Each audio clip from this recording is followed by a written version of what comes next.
Muy bien, chicos, vamos a continuar con el tema. Nos habíamos quedado en esta diapositiva. ¿Dónde está? Que nos habla acerca de la memoria declarativa explícita y la memoria procedimental o memoria implícita. Bien, la memoria declarativa explícita es la memoria de las experiencias que pueden ser declaradas como hechos, como eventos, como objetos, como nombres o como lugares. Esa es la memoria explícita. Ahorita vamos a ver algunos ejemplos. Y la memoria implícita o memoria procedimental es la memoria acerca de las habilidades motoras que podemos tener, ¿listo? Acerca de las habilidades motoras, como procedimientos, como montar bicicleta o el baile. Vamos a ver aquí. Miren, la memoria declarativa o explícita nos permite recordar nombres, nos permite recordar objetos, por ejemplo, recordar que hemos dejado las llaves o que hemos cerrado la puerta de la casa, no objetos. Nos permite reconocer rostros y nos permite recordar momentos. Esa es la memoria declarativa explícita. Es un tipo de memoria que requiere un recuerdo consciente de los hechos. Requiere un recuerdo consciente de los hechos, ¿listo? Eso hay que tener en cuenta. En cambio, al hablar del otro tipo de memoria, que es la memoria procedimental, nosotros hablamos de una memoria a hechos que requieren un procedimiento, como el baile o como a manejar bicicleta, ¿bien? Esa es la memoria procedimental o memoria implícita. Bien, ¿cómo nosotros consolidamos la memoria? Primero, la memoria es a corto plazo, después se puede consolidar a largo plazo y se almacena en áreas de la corteza, ¿bien? Se almacena en áreas de asociación de la corteza. La memoria a corto plazo dura segundos a minutos y permite recordar fragmentos de información durante segundos a minutos. Y está dado por efectos eléctricos y químicos del encéfalo, ¿bien? Durante esta memoria a corto plazo, que dura segundos a minutos, se aumentan un tipo de sinapsis neuronales llamadas sinapsis reverberantes. ¿Vieron? ¿Se acuerdan tejido nervioso? Ahí estaban las sinapsis reverberantes. Se aumentan durante la memoria a corto plazo. En cambio, la memoria a largo plazo es la memoria que puede almacenar recuerdos de durante días o años. ¿Listo? Podemos evocar algún recuerdo antiguo de días o años. Esa es la memoria a largo plazo. Y ella va a guardar el 1% de toda la información. Lo importante de la memoria a corto plazo es que no registra muchos detalles. No registra muchos detalles. Bien, para nosotros poder generar memoria a largo plazo, tenemos unas capacidades llamadas plasticidad. Es la capacidad de plasticidad cerebral.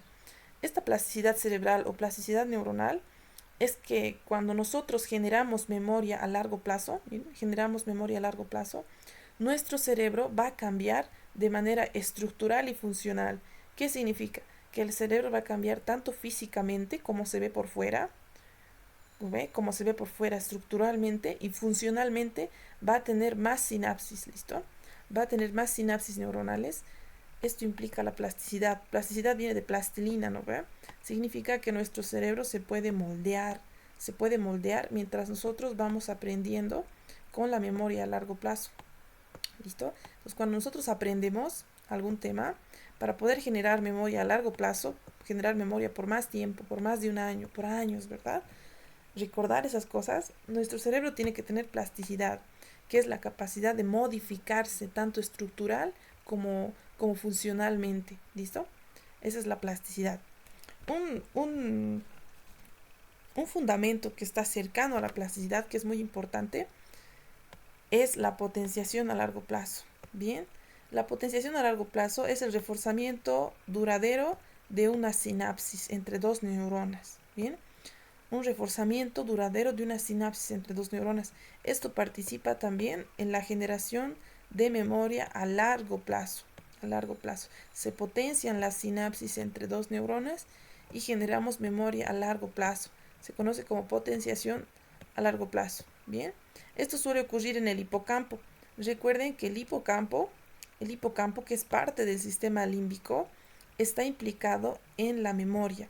Entonces, el sistema límbico no solamente está implicado en las emociones, ¿no ve? Esa es la parte más conocida del sistema límbico, la que está implicada en las emociones. Pero el sistema límbico abarca más que las emociones. También abarca estos aspectos como ser la memoria a largo plazo, ¿bien? Por un as, sobre todo, el as mamilotalámico, que lo hemos visto en el encéfalo, el as mamilotalámico establece estas conexiones del hipocampo con la memoria. Bien, tenemos que hablar acerca de la asociación del lenguaje. Hay dos áreas importantes del lenguaje. Un área del lenguaje que se conoce como área de Broca y otra área del lenguaje que se conoce como área de Wernicke. Recuerden que en el encéfalo lo que está hacia adelante, miren, lo que está hacia adelante del cerebro es motor y lo que está hacia atrás es sensitivo, ¿listo? Lo que está hacia atrás es sensitivo. Bien, por lo menos en las áreas motoras y sensitivas. Entonces, lo que está aquí adelante, aquí tenemos al área de Broca, ¿listo? Esta es la famosa área de Broca, el área de Broca, y esta es el área de Wernicke, el área de Wernicke o área de asociación de Wernicke. Bien, el área de Broca es el área 44-45, bien, el área 44 y 45. Y el área de Broca es el área, y el área de Wernicke es el área 22, 39 y 40. El área de Broca recibe aferencias del área de Wernicke, es decir, el área de Broca, que es esta, recibe aferencias del área de asociación de Wernicke, ¿ven? Hay un as que los comunica a estas dos áreas. Y el área de Wernicke recibe aferencias del área visual primaria, que es el área 17, ¿no ve? Que está aquí en la corteza. El área 17 envía aferencias al área de Wernicke, ¿bien? Y también el área auditiva primaria envía aferencias al área de Wernicke. Entonces, gracias al área de Wernicke, que es un área de asociación, nosotros podemos comprender el lenguaje, ¿listo? Hay que tener muy en cuenta que nosotros podemos comprender el lenguaje gracias a esta área. Entonces participa en la comprensión del lenguaje. Comprensión del lenguaje. En cambio, el área de Broca, que es esta, el área de Broca participa en que nosotros podamos articular la palabra, en que podamos saber qué palabras vamos a utilizar, qué letras vamos a utilizar para poder formar una palabra, ¿listo? Entonces, el área de Broca participa en la articulación de la palabra. Articula las palabras para que podamos producir articula las letras para que podamos producir palabras, ¿bien? Esa es la función principal del área de Broca. Esto es el famoso área de Broca, que es un área motora. En cambio, el área de Wernicke es un área de asociación, ¿bien? Muy bien, el área de Broca y el área de Wernicke. Cuando nosotros tenemos una lesión en el área de Broca, vamos a dejar de poder articular la palabra. No se puede articular la palabra. Es decir, que la persona va a hablar letras de manera descoordinada. Por ejemplo, puede decir A, E, H, G, ¿no ve? No puede articular la palabra, no está pudiendo juntar las letras para poder formar una palabra. Eso es cuando hay una lesión en el área de Broca. Por lo tanto, la persona habla sin poder pronunciar palabras. Se conoce como afasia no fluida o no fluente. ¿Por qué? Porque la persona no puede pronunciar las palabras, ¿no ve? Simplemente son letras descoordinadas, como a, ¿listo? Entonces no, es una afasia no fluente.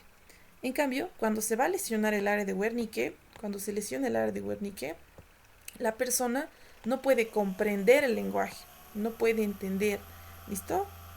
No puede comprender, porque Wernicke está asociado a la comprensión del lenguaje.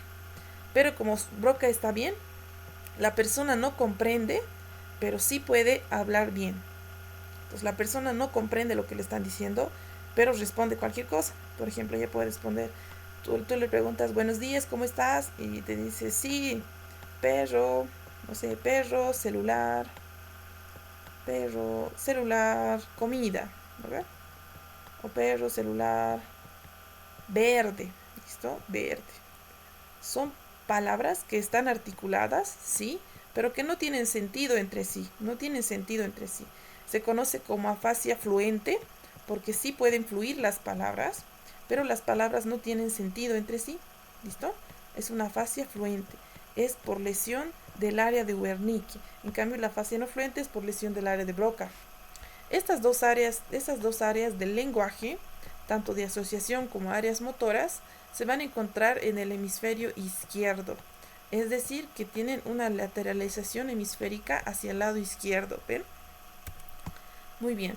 Entonces, fíjense, Broca realiza el plan motor para los músculos del habla. Significa que participa en la articulación de la palabra. Podemos articular las letras para formar una palabra, ¿listo? Entonces, gracias a Broca podemos formar ese plan motor para poder formar las palabras. En cambio, el área de Wernicke se encarga de la comprensión del lenguaje, que yo pueda comprender. Entonces, traduce las palabras escritas a un lenguaje apropiado. Se encarga de la comprensión. Muy bien, vamos a hablar de esta parte, que es el miembro fantasma.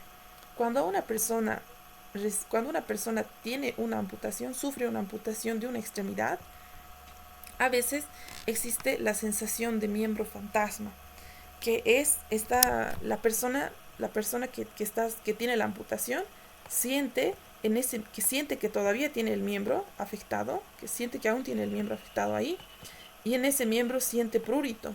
Él dice que siente presión y siente cosquillas, o puede sentir un dolor angustiante, ¿listo? Un dolor angustiante. Entonces, él todavía siente la extremidad. Se conoce como sensación de miembro fantasma. Puede sentir dolor, puede sentir presión, puede sentir escozor en un miembro que ya no existe, que ya no está. ¿Y por qué se debe esto? Se debe a que cuando amputan el pie, por ejemplo en este caso han amputado la pierna, ¿verdad? Existen terminaciones nerviosas aquí, que están viniendo desde el muslo hacia la pierna, que se seccionan, ¿verdad? Estas terminaciones nerviosas, al seccionarse, van a estimular a la corteza cerebral, miren, van a llegar a la corteza cerebral y van a estimular la corteza cerebral y van a enviar aferencias como de sensaciones, ¿listo? La corteza va a interpretar esas aferencias enviadas por esas neuronas seccionadas como una sensación, ¿listo? Cuando llegan a la corteza, las sensaciones son conscientes, ¿listo? Entonces lo va a percibir esa sensación. Y esa sensación, en el caso del miembro fantasma, puede ser un dolor angustiante que no responde a analgésicos encima, ¿listo? Uno le da un analgésico, un ibuprofeno, un diclofenaco, un paracetamol, y al paciente no le disminuye el dolor. Bien, no le disminuye el dolor. Bien, entonces se cree que áreas de la corteza que antes recibían la información se reorganizan. Por ejemplo, las áreas de la corteza que antes recibían la información de ese pie que está amputado, normalmente lo debería recibir la parte medial, ¿no ve? La parte medial de los hemisferios, ahí debería llegar la información de los pies. Bien, entonces como ya no hay pie, esas áreas de la corteza se reorganizan, su homúnculo motor se reorganiza, su homúnculo sensitivo, perdón, se reorganiza. Y eso es lo que da origen a una percepción falsa, ya sea de dolor, de presión, de cosquillas o de escozor en ese miembro afectado. Esa es la sensación de miembro fantasma. Bien, nos habla el libro también acerca de la acupuntura. La acupuntura es la inserción de unas agujas finas en la piel en lugares específicos. Es parte de la medicina tradicional china, ¿no? La acupuntura, y proporciona alivio del dolor, ¿listo? Se coloca en sitios específicos, puede ser del rostro, del dorso, de cualquier parte del cuerpo en realidad, y proporciona alivio del dolor. ¿De qué manera proporciona alivio del dolor? Se cree que estas agujas, al colocarse en tejidos estratégicos, van a liberar endorfinas y encefalinas, que son unos neurotransmisores, les comento. Las endorfinas y las encefalinas son unos neurotransmisores que se van a encargar de disminuir el dolor, ¿listo? De disminuir el dolor. En alguna parte del tejido nervioso nos van a mencionar que las endorfinas pueden llegar a ser más potentes que la morfina como analgésico. Entonces van a disminuir el dolor. Bien, entonces eso es lo que hace que disminuya el dolor por la acupuntura. Bien, aquí vemos una marcha que es bastante extraña, si se dan cuenta. Aquí hay un paciente que está marchando y parece que marcha como si fuera un caballito, ¿no ven? Parece que marcha como si fuera un caballito. Se llama marcha equina, ese tipo de marcha, porque está yendo como en punteo, ¿verdad? Como en punteo. La persona, si se dan cuenta, no tiene la percepción de a qué profundidad está pisando. Por eso requiere hasta mirar abajo para ver el piso, porque no tiene esa sensación de profundidad, si se dan cuenta. Por eso es que levanta demasiado el pie, no tiene esa propiocepción. ¿Qué vías llevan esa propiocepción? La vía de Grassley cuneiforme, ¿verdad? La vía BTPP la vía de Gracili cuneiforme, participa en la propiocepción. En estas personas, miren que tienen este tipo de marchas al caminar, que no se dan cuenta qué tan profundo están pisando, es porque hay fallas en la propiocepción, ¿listo? Hay fallas en la propiocepción. Bien, entonces está dañado el cordón posterior y por eso se daña la vía Gracili cuneiforme. Otra razón es porque también se puede dañar parte de la vía espinocerebelosa posterior, ¿listo? Entonces, de esta manera la persona pierde el equilibrio y también puede ocurrir esta marcha, pero suelen ser por daños del cordón posterior. Se daña la vía gracili cuneiforme o se daña la vía espinocerebelosa posterior, ¿bien? Aquí está, les anoté aquí, degeneración posterior de la médula. Ocasiona este tipo de marcha, ¿bien? Por daños en la propiocepción. La persona no puede percibir qué tan profundo está pisando, debido a que se va a dañar la parte posterior de la médula, el cordón posterior. Generalmente es por una bacteria llamada Treponema pallidum. El Treponema pallidum es el que provoca la sífilis. La sífilis es una infección de transmisión sexual que normalmente se puede curar si es que la vemos en un estadio agudo, ¿no ve? Si es que la tratamos de manera aguda, o sea, en cuanto nos hemos contagiado, ¿no ve? Si la tratamos en cuanto nos hemos contagiado, se va a curar y se trata fácil, se da penicilina, ¿listo? Se puede dar una penicilina, es una inyectable y la persona se va a curar de la sífilis. Pero ¿qué pasa si no le diagnosticamos la sífilis? La sífilis puede cronificarse y llegar a un estadio 3 de la sífilis. En el estadio 3 de la sífilis es que ocurre esta degeneración de los cordones posteriores y ocurren este tipo de cosas como esta marcha, ¿listo? Es una marcha sifilítica, le llaman, marcha sifilítica por la sífilis, que es esta infección de transmisión sexual que puede ocasionar este tipo de problemas. Es una marcha descoordinada y espasmódica, ¿bien? Descoordinada y espasmódica. Bien, en la clínica igual nos habla de esto, que es síndrome de neurona motora superior, se llama síndrome de neurona motora superior, y hay otro que se llama síndrome de neurona motora inferior, de neurona motora inferior.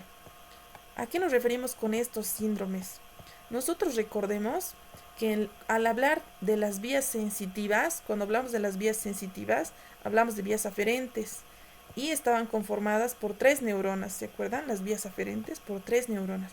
En cambio, cuando hablamos de las vías motoras, estamos hablando de vías descendentes que generalmente están conformadas por 2 neuronas. Esas 2 neuronas son la neurona motora superior y la neurona motora inferior. Al hablar de la vía piramidal, la neurona motora superior se encuentra en la corteza cerebral, ¿listo? La corteza cerebral. Y si hablamos de la vía extrapiramidal, la neurona motora superior se encuentra en donde puede encontrarse en los núcleos rojos, habíamos mencionado, se puede encontrar en los núcleos vestibulares, también se puede encontrar en la formación reticular, ¿verdad? La formación reticular, o se puede encontrar en núcleos rojos, núcleos vesticulares, formación reticular, o se puede encontrar en los colículos de la lámina tectoria, ¿no ven? Los colículos superiores de la lámina tectoria. A partir de esos lugares, ahí se encuentra la neurona motora superior en las vías extrapiramidales, ¿verdad? Y en las vías piramidales se encuentra en las áreas de la corteza cerebral, que son el área 4, el área motora primaria, y el área 6, que son el área premotora. A partir de ahí se origina la neurona motora superior de las vías piramidales, como la córtico espinal y la córtico vulvar. ¿Listo? Muy bien. Entonces, encontramos 2 neuronas motoras. ¿Bien? Bien. Cuando se lesiona la neurona motora superior, ¿listo? Cuando se lesiona la neurona motora superior, que se va a encontrar, miren, desde la corteza cerebral, ¿listo? Si estamos hablando de la vía piramidal, se encuentran en la corteza cerebral. Entonces se va a encontrar en la corteza cerebral. Bien. Si se lesiona la neurona motora superior, ¿qué es lo que va a ocurrir? Va a ocurrir una parálisis espástica, va a haber hiperreflexia, va a haber signo de Babinski positivo y va a haber aumento del tono muscular. ¿Por qué? Porque si esta neurona se libera, diré si esta neurona se lesiona, ya no funciona, la neurona motora inferior, que sería esta, la segunda neurona que está yendo al músculo, ya no tiene ningún control, porque la neurona motora inferior la controla la neurona motora superior, ¿listo? La neurona motora inferior es controlada por la superior. Entonces, como la superior está dañada, como la superior se daña, es como que esta se liberara, ¿listo? Porque ya no tiene control. Entonces, como la neurona motora inferior se libera, así se llama fenómeno de liberación. Como esta neurona se libera, empieza a volverse como loquita y empieza a generar impulsos nerviosos que provocan parálisis espástica, es decir, que se contrae el músculo, parálisis espástica, una parálisis dura del músculo, ¿bien? Si yo toco un tendoncito, el músculo tiene hiperreflexia, tiene este signo, que es el signo de Babinski positivo, que hemos visto en médula, ¿no ve? El signo de Babinski positivo, que es la extensión de los dedos del pie tras la estimulación de la planta del pie, ¿bien?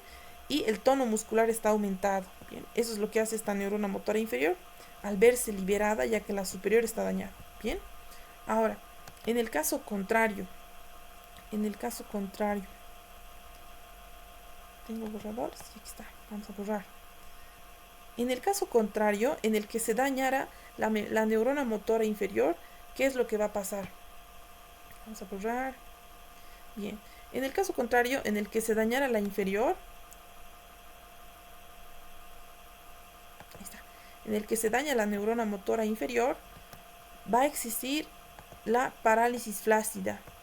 Si se daña la inferior, va a existir parálisis flácida. ¿Por qué? Porque el músculo ya queda sin inervación, ¿no ve? El músculo ya no tiene quien lo inerve. Entonces este músculo va a ser paralizado, el músculo va a sufrir parálisis, pero parálisis flácida, Es decir, que el músculo se va a ver como colgado, no va a estar contraído, simplemente va a estar demasiado relajado. Eso es parálisis flácida. Y el tono muscular va a disminuir, ¿listo? El tono muscular disminuye. Bien, eso ocurre con la lesión de las neuronas motoras inferiores.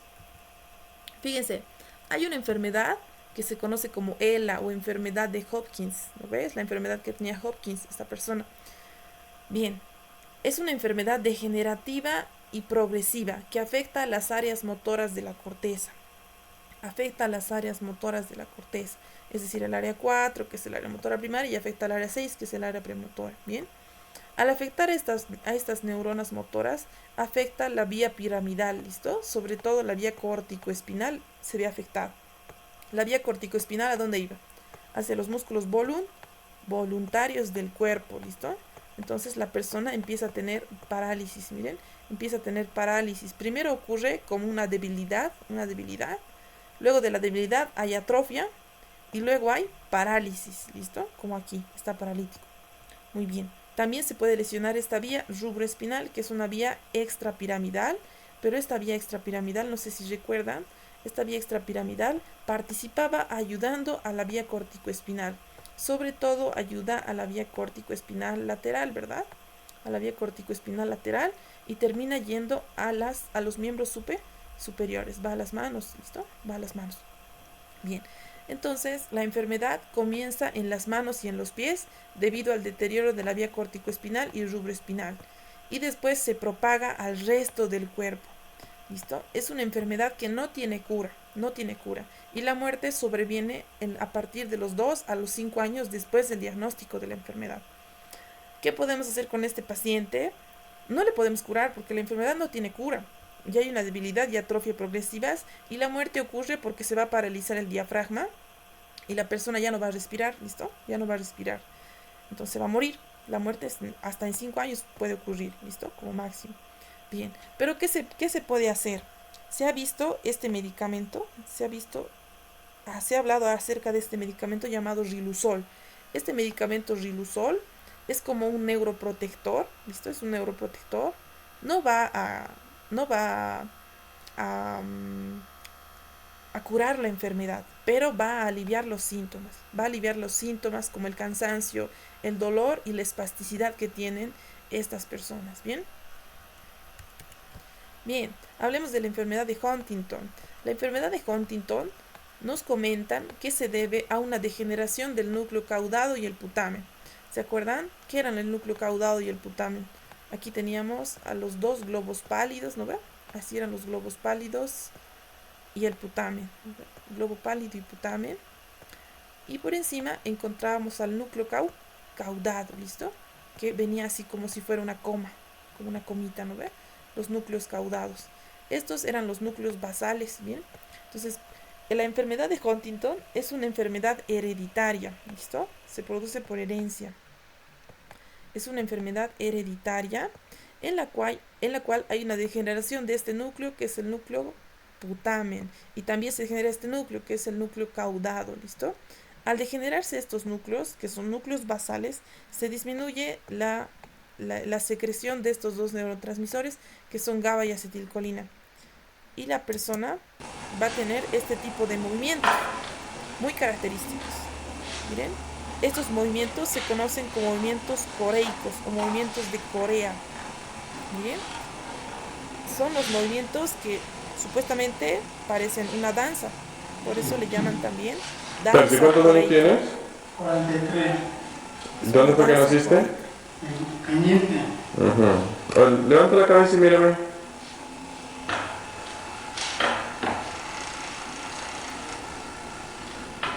¿Me estás mirando?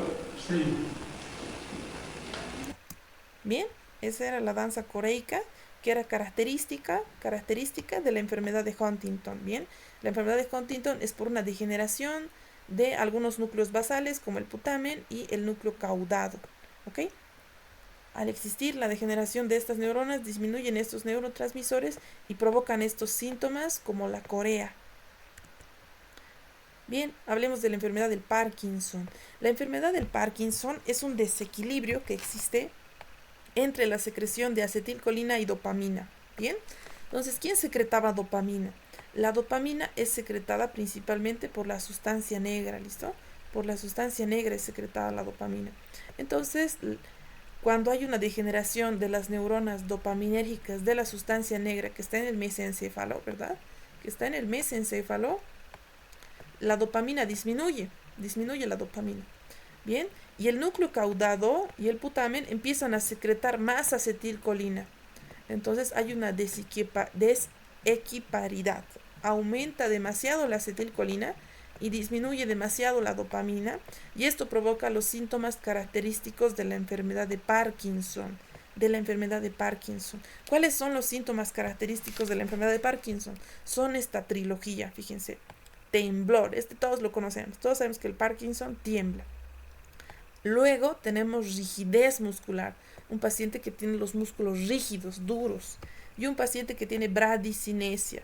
La bradicinesia se refiere a la lentitud de los movimientos, ¿listo? Bradi significa lento, entonces lentitud de movimientos.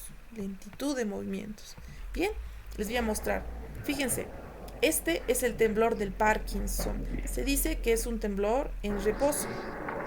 Cuando la persona está en reposo, si no está haciendo nada, comienza a temblar, ¿listo? Comienza a temblar, es el temblor del Parkinson. Bien, en reposo es donde ocurre el temblor del Parkinson. También le llaman temblor en cuentamonedas, porque parece que están contando moneditas, ¿listo? Temblor en cuentamonedas, temblor en reposo, es el temblor del Parkinson, reposo. Ahora fíjense la imagen de al lado. Le están diciendo, señora, por favor, toque el índice con el pulgar. Ella, ¿cómo lo está haciendo? Le dicen que lo toque rápido, pero ella no puede tocarlo rápido, lo toca lento. Vamos a volver a ver. Lo toca de manera lenta. Allá no puedo colocarlo. Pero ¿vieron? Cuando toca su índice y su pulgar, no puede hacerlo rápido, así como nosotros. Lo toca lento. Cuando la persona tiene movimientos lentos, se llama ¿qué? Bradicinesia, porque cinesia es movimiento. Esta es la famosa bradicinesia o bradiquinesia. Característica también de la enfermedad del Parkinson. Otra característica del Parkinson, la última, era la rigidez. Es un paciente que tiene rigidez muscular. ¿Bien? ¿Qué le voy a hacer a este paciente? Si la enfermedad está ocurriendo porque hay poca dopamina, tengo que darle dopamina. ¿Bien? Pero la dopamina no se puede absorber muy bien por vía oral. Entonces se creó un medicamento que es un precursor de la dopamina, que se conoce como levodopa. Este después se va a volver dopamina. ¿Listo? Se va a volver dopamina. Bien. Entonces se puede tomar este medicamento para aumentar la dopamina en el cuerpo. Bien. Y hay un medicamento que ahora es muy popular, que se conoce como Celegrina. ¿Listo? Este medicamento Celegrina también es de elección en el Parkinson. Va a disminuir la cantidad de acetilcolina en el cuerpo. Ahora, Otros tratamientos que podemos tener es la palidotomía. Bien, se va a extirpar el globo pálido, se extirpa el globo pálido y con esto disminuyen los síntomas del Parkinson. Otra manera de tratar el Parkinson es con una estimulación cerebral profunda. Se pueden insertar algunos electrodos en unos núcleos que están por debajo del tálamo y de esta manera se pueden disminuir los síntomas del Parkinson. ¿Listo? Entonces son tratamientos. Aquí en Bolivia utilizamos levodopa, ¿bien? Y selegrina para tratar el Parkinson. Ahora, hay una enfermedad llamada enfermedad de Tourette o síndrome de Tourette, ¿no ves? Síndrome de Tourette. En esta enfermedad, el paciente genera unos movimientos corporales involuntarios. Genera movimientos corporales involuntarios. Puede generar sonidos involuntarios o pronunciar palabras involuntarias llamados tics. Esto se llama tics. Vamos a ver si le puedo dar play a mi videito. A ver, no sé por qué no le puedo dar play.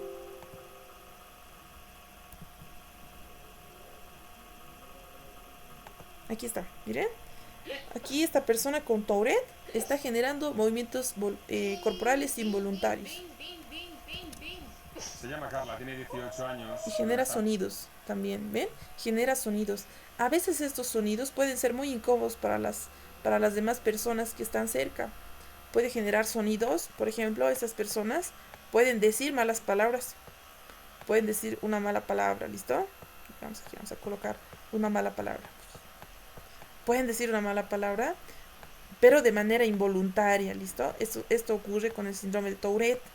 Se dice que es un desorden psiquiátrico. El síndrome de Tourette es un desorden que lo tiene que tratar el psiquiatra. Es una disfunción de los circuitos nerviosos entre los núcleos basales y el sistema límbico. Bien, el insomnio. El insomnio es un trastorno del sueño muy frecuente en el cual la persona no puede conciliar el sueño, ¿listo? La persona no puede conciliar el sueño. La apnea del sueño es otro trastorno igual que los músculos que están en la faringe, pierden el tono muscular. Se disminuye el tono muscular de estos músculos y al disminuirse el tono muscular, la persona puede ir ocluyendo su vía aérea, puede tapar su vía aérea, ¿listo? Y si se tapa su vía aérea, ¿qué va a hacer? Se va a ahogar, ¿no ve? Va a tener apneas. La apnea es que no va a respirar, ¿listo? Eso es apnea. La persona no va a respirar durante 10 o más segundos, puede dejar de respirar durante la noche. Esto claro que puede ser peligroso, ¿no ve? Dejar de respirar unos 10 segundos durante la noche puede ser peligroso y después puede despertar incluso al paciente, ¿listo? Eso se conoce como apnea del sueño. Bien, la narcolepsia. La narcolepsia es otro trastorno del sueño en el cual no se puede inhibir el sueño REM. ¿Recuerdan cuál era el sueño REM? En las fases del sueño tenemos la fase no REM y la fase REM, ¿listo? La fase no REM es la que tiene los 4 periodos, ¿verdad? Fase 1, fase 2, fase 3, fase 4. Luego de las fases, desde la 4 tenemos que volver a la 3, a la 2, a la 1 y llegamos a la fase REM. Llegamos a la fase REM, que es la fase de movimientos oculares rápidos, donde ocurren los sueños vívidos, donde disminuye el tono muscular, ¿listo? Disminuye el tono muscular en el sueño REM. Entonces, fíjense, si la persona no puede inhibir el sueño REM, va a disminuir el tono muscular, ¿listo? Disminuye el tono muscular y se cae en el lugar que esté, ¿listo? Se cae en el lugar que esté de manera involuntaria porque no puede inhibir estos sueños REM. Se conoce como narcolepsia. Bien, se piensa que es por un déficit de esta sustancia llamada orexina. Aquí vamos a hablar acerca de la amnesia. La amnesia es un trastorno de la memoria, ¿bien?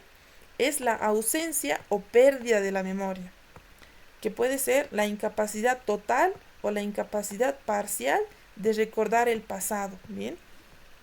Cuando nosotros no podemos recordar el pasado, se conoce como amnesia retrógrada. No puede recordar su niñez, digamos, después de que ha tenido un traumatismo, un golpe, un accidente, la persona tiene amnesia y no recuerda su pasado, se conoce como amnesia retrógrada. Pero cuando la persona sufre un accidente y empieza a olvidar los eventos que le están ocurriendo a partir del accidente, se conoce como amnesia anterógrada. Son los dos tipos de amnesia. Bien, ahora esta diapositiva es para hablar de las afasias. Las afasias. Recuerdan que el área de Broca era el área que permitía articular la palabra, ¿listo? Permitía articular la palabra. En cambio, el área de Wernicke era el área que nos permitía comprender la palabra. Entonces, fíjense, esta persona le está hablando, le dice, hola, ¿cómo estás? Le está diciendo, hola, ¿cómo estás? Y la persona en la cual está fallando Broca, cuando falla Broca, pero Wernicke está bien, porque su Wernicke está bien, la persona puede comprender el lenguaje, porque Wernicke está bien, pero lo que está fallando es Broca.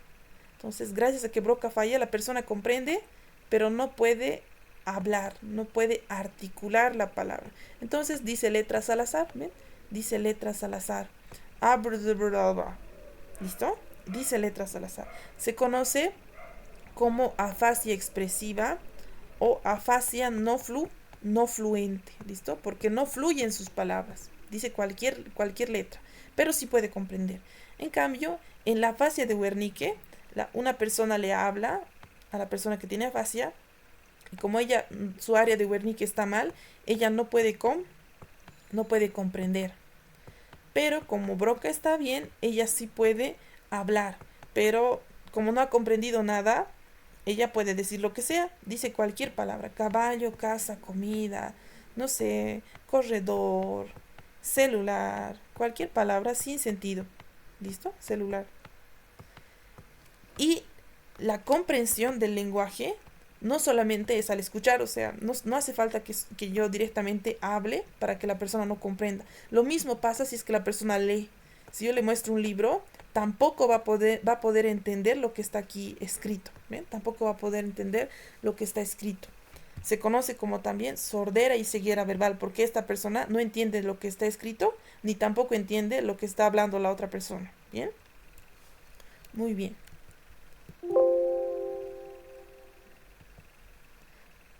Vamos a cerrar. Con esto hemos terminado esta parte del tema.